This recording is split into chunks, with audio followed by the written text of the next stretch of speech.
Hey, how you doing? Yeah, I know. I did something here. Let's not worry about that right now. I like it. Needed something new. Keep your opinion to yourself. Unless you like it, then tell me you like it. What if I told you you could have a full frame-ish, mirrorless, Canon 4K camera with no crop-ish, and it was under $1,000? This little guy right here? These two guys right here talking about doing something pretty serious. This is the Viltrox EF to EF-M adapter, and it's extremely impressive and very affordable. Roll it. Resume is a heavyweight, yeah. Put it on my back, give me everything, yeah. I need everything, I need all of everything, yeah. This is the Canon M6 Mark II. And as of right now, this is Canon's best mirrorless crop sensor APS-C camera that they have available, at least in my opinion. But there are definitely a few things that are holding the Canon EF-M mount cameras back just a little bit. The main thing is the lens selection.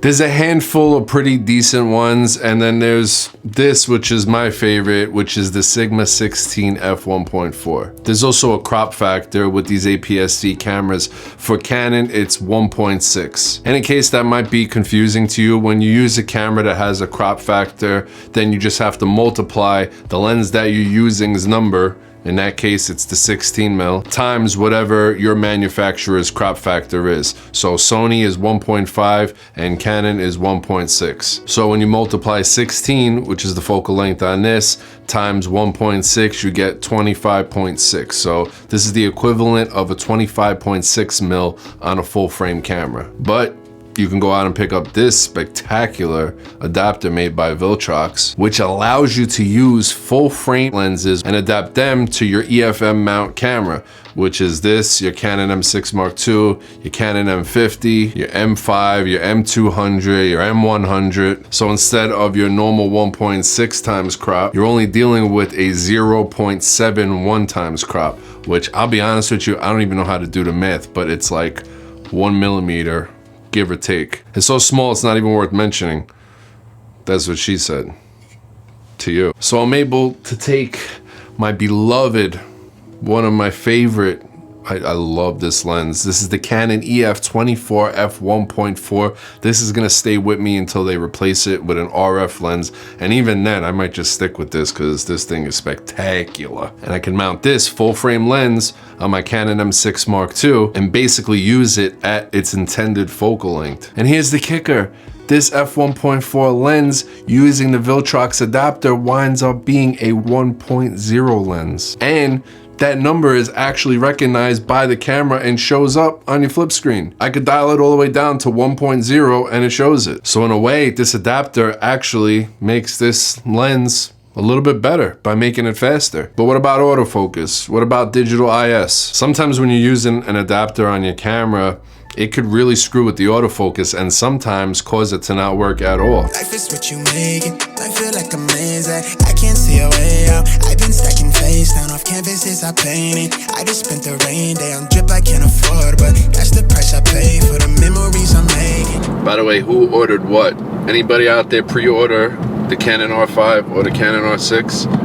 I myself got the R5. I ordered it like an hour after the announcement, so I do hope that I'm in that first shipment, that first batch. Yeah, I don't get it for free. I gotta wait, contrary to what some of you think Canon's paying people. I wish Canon paid me. Hey, just jumping in here real quick. So throughout the video, you're gonna hear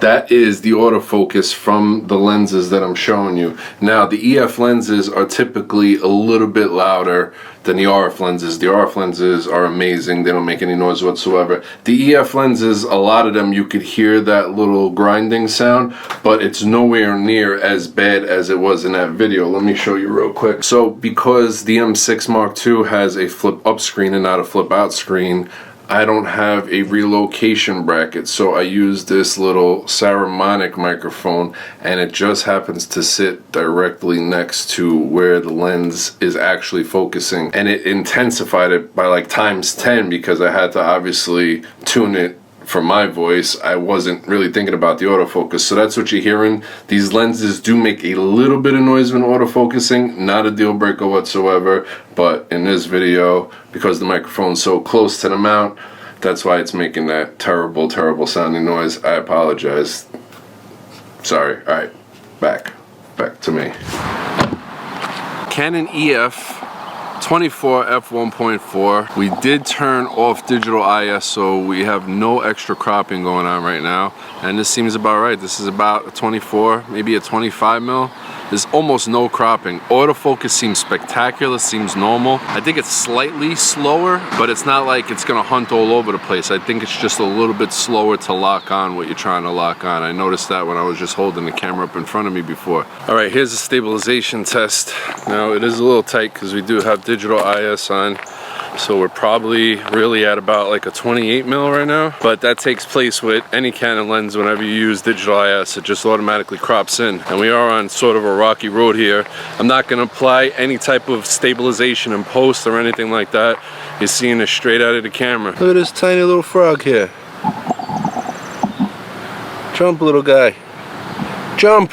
I'm actually one of the biggest animal lovers you'll ever meet in your life. Like, I don't even really kill spiders unless maybe they're on me and I gotta slap them off and squish their ass. But frogs, I really don't like frogs that much.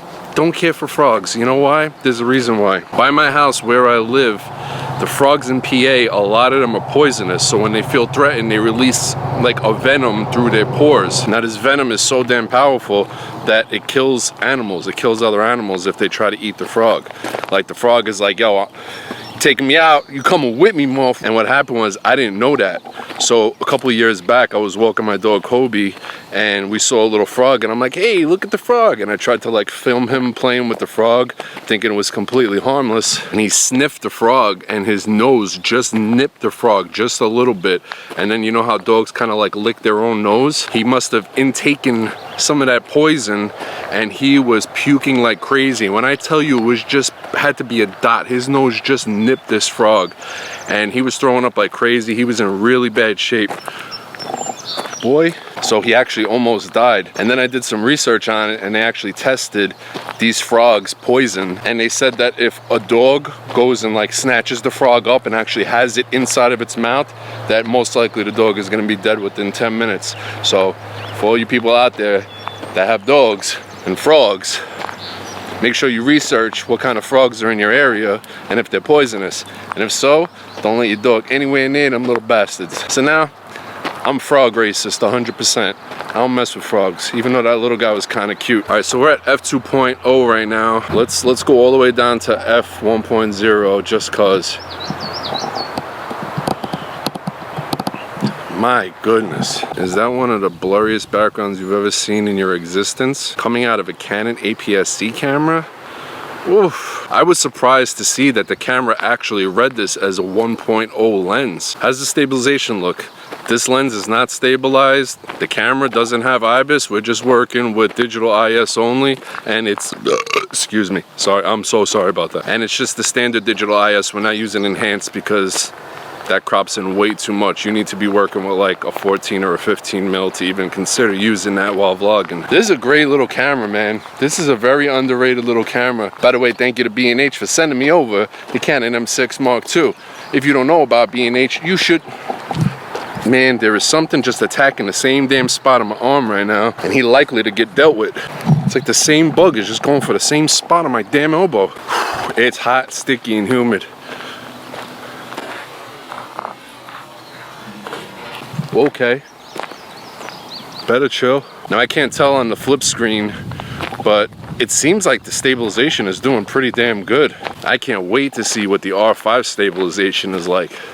IBIS plus lens, and then if needed, plus digital. It's gonna be like 10 to 12 stops of image stabilization. I have yet to test it. Again, now it's this arm. Yo, I am not running. I bleached my hair. I don't run from bugs no more. I'm not gonna run from no more bugs though. Run. Hello. Hello. How are you? Girl? Boy. Boy? Good boy? Come on, you wanna come with me? Come on with me. All right, here's the Sigma 16 f1.4, and we have our shutter cranked up to 1/4000 because I forgot to step up ring for these ND filters. So if we're a little overexposed, my bad. But here we are at f1.4, drop that to f2. This actually seems less stable, to be honest with you. I don't know why, but it does. All right, now I want to throw that Viltrox adapter back on, and I want to test out the 30-year-old 85 f, I believe it's 1.8, but with this it should be 1.2. So let's check that out real quick. All right, we're about, I don't know, 10 feet or so from the camera. Probably extremely hard to hear me. So now that 85 f 1.8 becomes an f 1.2. Looks pretty good. Looks pretty cool.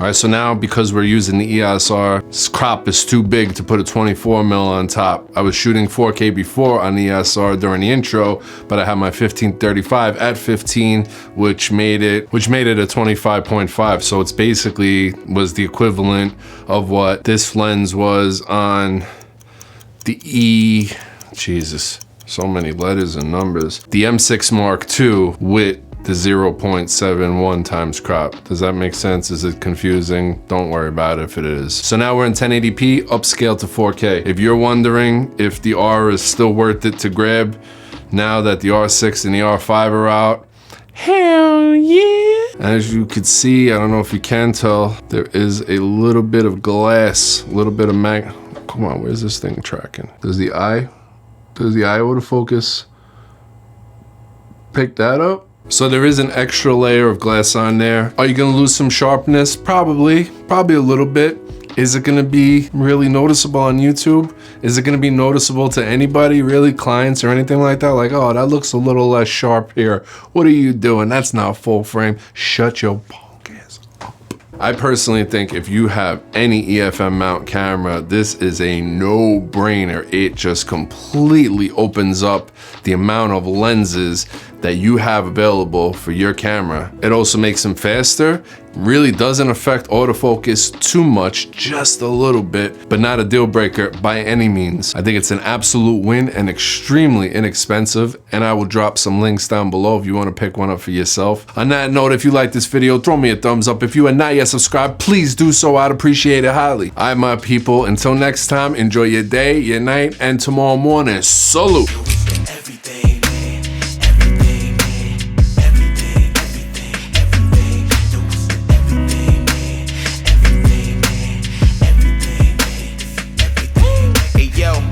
I want everything. That's on everything. It's like a wedding.